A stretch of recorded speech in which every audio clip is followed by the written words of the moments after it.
In this assignment, students will begin their learning with hands-on manipulatives. They will work with a partner or small group to create the growing patterns or growth patterns defined in the slide.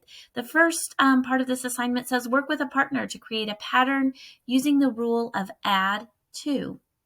Work with a partner to create a pattern using the rule of subtract 5, and work with a partner to create a pattern using the rule of multiply 4. Once students have had sufficient practice with this, the teacher will move on to this digital slide and link to digital manipulatives. What is the rule for the growth pattern? So students will look at this example and define the rule for this pattern. Then we'll move to the next slide, where the students will be presented with a pattern that they must define and extend. What is the rule of the growth pattern? How could you continue the pattern? Follow the link, select pattern blocks, and continue the pattern using green triangles. So at this point, they would have out their devices and they would be able to click this link and open a new window where they would have access to these great tools in the Didax Digital Manipulative Library, and they could continue the patterns. Now, before we leave this slide, I do want to show you the rest of the Didax toolbox. We can go right here to Virtual Manipulatives, and you will see that Didax Manipulatives have many, many free resources right here that you can use for multiple topics and subjects in your math class.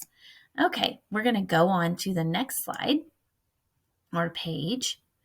And this is their assignment. It says complete the following assignment using digital tools, cubes. So these are into the Didax library, cubes and pattern blocks. Use the stated rule to build each pattern out 4 terms.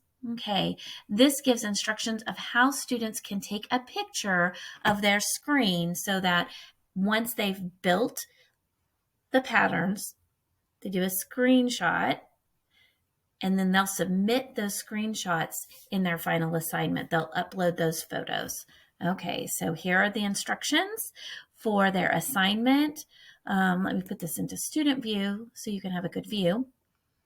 And when they are ready to submit their assignment, they will go right here to upload files. So my suggestion is they do each one of these one at a time, take a photo, take a photo, take a photo, take a photo, and then when it's time to upload the files, they will be able to choose from their upload files on the Chromebook. It'll just be right there at the top, and they'll be able to submit their assignment. I hope this has been helpful for you. If you have any questions about this assignment, please let me know. Someone in EdTech would be happy to help.